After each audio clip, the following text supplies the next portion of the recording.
अस्सलाम वालेकुम। तुसी वेख रहे हो जफर भाई ऑफिशियल चैनल। मैं अज दा किस्सा लैके हाज़र खिदमत। और जनाब तुहानू पता ही है कि एक किस्सा जिहड़ा हुंदा ना वो मेरा मजहबी हुंदा, और मजहबी किस्से नूं भी यार कोई लाइक शेयर सबसक्राइब कर दिया करो, वध तो वध बढ़ चढ़ के देखिया करो, क्योंकि मजहबी किस्से जिहड़े आ ये तुहाडे और मेरे अगे वास्ते कम आउण वाले आ। ये तो दुनियादारी दे आ ना, चलो कोई इंटरटेनमेंट ते तुहाडी मेहरबानी। जिहड़े मजहबी किस्से हुंदे आ उन्होंने भी यार लाइक फॉलो और ज़्यादा तो ज़्यादा देखने की कोशिश करिया करो, ठीक है जी। अज दा जनाब जिहड़ा मैं किस्सा लैके आया ना, किस्सा जनाब बहुत वड्डी हस्ती दा, जिन्हां नूं असीं 11वीं वाली सरकार कहने आ, ठीक है जी, जिहड़े अहले सुन्नत आ। और सब तो वड्डी गल आ उन्हां दा नाम हज़रत पीराने पीर गौसे आज़म दस्तगीर रहमतुल्लाह अलैह या रज़ी अल्लाह ताला अन्हु, ठीक है जी। अज जनाब मैं उन्होंने एक ऐसा किस्सा लैके आया वां, तुसीं यकीन करो तुसीं हैरान हो जाओगे कि यार ये किस्सा दा किस्सा वा, जिहदे विच जिहड़े अक्सर उसां दे लोग आ ना वो तो बिल्कुल मनणगे ही नहीं कि इसा हो ही नहीं सकता यार। हालांकि अल्लाह पाक ने उन्होंने ये ताकत, ये शरफ, ये चीज़ बख्शी सी कि वो काम जैसा भी होवे वो आसानी नाल कर गुजरदे सी। और तुसीं ये तो सुनिया ही होएगा कि मुर्दियां नूं जिंदा करना, और कुछ जिहड़े ना वो कहने किसी ने झूठ मूठ दा, हालांकि उन्होंने बचपन का वाकया कि बच्चों नूं लटा दिता ते क्या गया जी, लो जी हुण असीं आउणगे ना अपना अब्दुल कादर जिलानी, असीं उन्हां नूं झूठ मूठ कह देवांगे ते असीं बाद च उठ पवांगे, शुक्र करांगे ते फिर मजाक बनेगा। हालांकि ये वाकया तुसीं सब जानते हो। तो जदों ये गल कीती गई फिर सारे उठे, लेकिन जिहदे वास्ते मजाक बनाई गई सी वो बंदा ना उठ सकिया, बल्कि उसदे बाद च दुआ या आप दे मूँह चों फरमान निकलिया, ये तो क्यामत वाले दिन तक, क्यामत वाले दिन भी नहीं उठेगा, ठीक है जी। लेकिन ये मेरी गल उन्होंने अच्छी लगेगी जिहड़े पीर परस्त, पीर मुरीद आ पीरां दे और बजुर्गों नूं मनण वाले आ। हो सकदा चंद लोगों नूं अच्छी ना लगे। लो जी अज दा जिहड़ा ना वाकया हज़रत पीरान पीर गौसे आज़म दस्तगीर रहमतुल्लाह अलैह, और तुहानूं पता ही है कि पीरां दे पीर आ, उन्हां दा सारियां पीरां दे कंड दे उत्ते ना हत्थ आ, वो सारियां दे मुतबिर है, ठीक है जी। मुर्गी जिंदा करन दा, मुर्गी ज़िबा कीती हुई, हत्ता के गोश्त बनिया होया, हत्ता के वो रोस्ट पकाई हुई, उस तो बाद गौसे आज़म दस्तगीर रहमतुल्लाह अलैह जिवें ही अपना हथ रखिया किस तरह जिंदा हो गई वो की वाकया सी। यार लो जी तुहानूं वाकया सुनाउण लगा, चलो सुनते हैं जनाब। वाकया है जनाब हज़रत पीरान पीर गौसे आज़म दस्तगीर रहमतुल्लाह अलैह इवें बैठे हुए सी अपने उस हुजरे च, उस जगह ते जिथे आप तशरीफ फरमा हुंदे सी।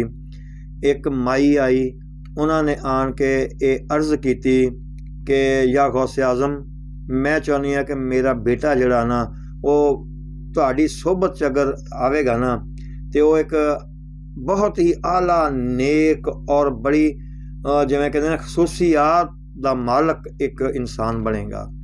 तो मेरा बेटा जिहड़ा वा वो तुहाडे अल बहुत तवज्जो करदा वा, ते लिहाजा मैं चाह रही हाँ तुसीं मेरे बच्चे नूं अपने कोल रख लो, और दस्ते शफकत जिहड़ा ना वो इन्हां दे उत्ते रखो, ताकि मेरा बेटा भी जिहड़ा ना एक आला दरवेश जी सफ च खड़ा हो सके, ठीक है जी। लो जी आपने देखिया उन्होंने कहा जी ठीक है कोई गल नहीं, असी आ लै आओ अपने बेटे नूं। हुण जिहड़ी अम्मा सी ना वो कहंदे आ बच्चे नूं लैके आ गई। जदों बच्चा आया उन्हें रूबरू खड़ा होया, आपने उन्होंने देखिया, उन्हें कहा ठीक है पुत्र, क्योंकि उस बच्चे का जिहड़ा सी ना आप दी तरफ जिहड़ा दिल सी ना वो बड़ा रागब सी, वो मुहब्बत दिली तौर पर आप ना बड़ी मुहब्बत करदा सी। लो जी उस माई दी जिहड़ी सी ना वो ख्वाहिश आप दस्तगीर रहमतुल्लाह अलैह उन्होंने ना उन्होंने कबूल किया और कबूल करने तो बाद उन्होंने बच्चे नूं रख लिया गया।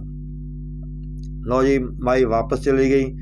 यह हुण किस्सा अपना शुरू होया होया ते आपने उन्होंने उस बच्चे नूं कहा लै बई तू फलाने जिहड़े ना अपने कमरे या फलाना हुजरा उहदे चला जा ते उहदे च जिहड़ा ना अपना दीन दा कम जिहड़ा ये शुरू कर दे।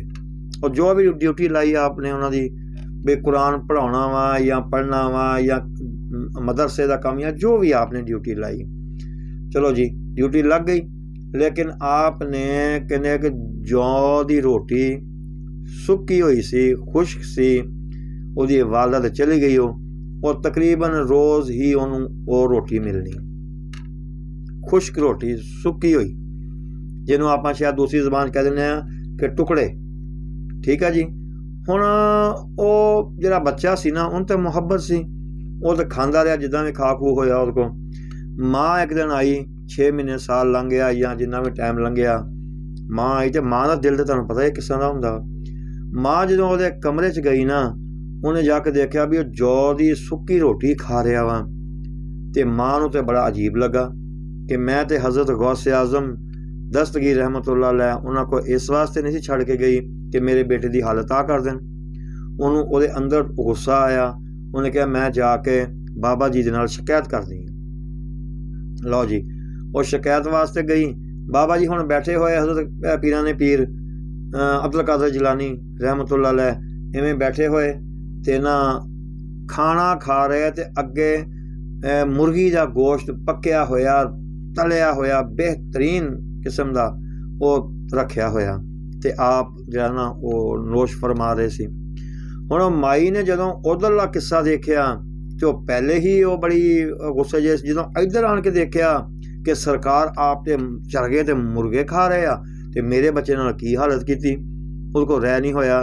उन्हें कहा सरकार मैं तो अपना बच्चा तुहाडे कोल दे के गई सी कि ये अच्छा एक मुफक्कर, अच्छा दीन दा सिपाही, अच्छा एक ना दीनदार बनेगा ते वो जो बनना तुसने मेरे बच्चे का सत्यानाश मारता।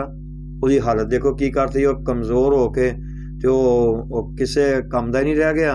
और आओ जौ की रोटी सुक्की वो खा रहा, तुसी इत्थे चरगे ते गोश्त खा रहे हो ते सरकार ये तो फिर बच्चों नाल इस तरह थोड़ा हुंदा।